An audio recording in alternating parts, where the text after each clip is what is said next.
Je m'appelle Sadia, mais beaucoup me connaissent sous le nom de la mère nationale. Aujourd'hui, je veux vous raconter l'histoire de ma meilleure amie, celle qui a marqué ma vie pour toujours. Celle que j'appelais affectueusement Néné. Tout a commencé un jour ordinaire. J'étais assise, téléphone en main, essayant tant bien que mal de faire grandir mon petit commerce en ligne. Pour trouver des clientes, j'avais intégré plusieurs groupes WhatsApp. C'est là, au détour d'une publication, que je fis la connaissance de celle qui allait devenir ma sœur de cœur.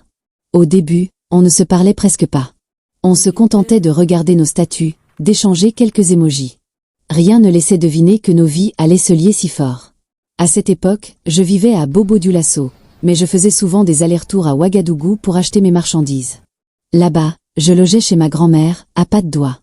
Petit à petit, cette routine était devenue ma vie. Un jour, j'ai eu l'idée de créer un groupe islamique pour femmes, afin de nous rapprocher d'Allah et d'échanger autour de la foi. Je l'ai appelé les Sœurs Firdaou, ce qui signifie les Sœurs du Paradis. Parmi les premières à rejoindre le groupe, il y avait Néné. Elle m'avait confié qu'elle n'était pas encore voilée, mais qu'elle voulait changer, se rapprocher de Dieu. Ces mots m'avaient touché profondément. Voir qu'à travers moi, elle retrouvait la voie de la foi, c'était un immense bonheur.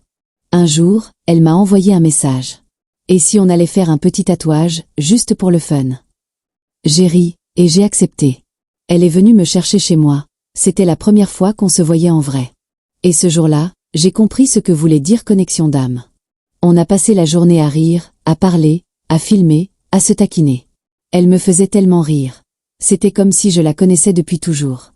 Le soir, elle m'a déposé chez moi avec un grand sourire. Le lendemain, pour notre première sortie du groupe, elle m'a offert un sac blanc assorti à ma tenue. Un petit geste, mais d'une grande signification. L'amitié était née, sincère, pure, profonde. Les jours passaient, on se parlait chaque soir.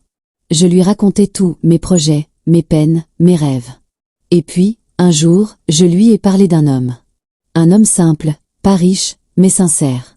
Elle m'a encouragé à suivre mon cœur, malgré les pressions de ma famille. Elle croyait en lui. Elle croyait en moi.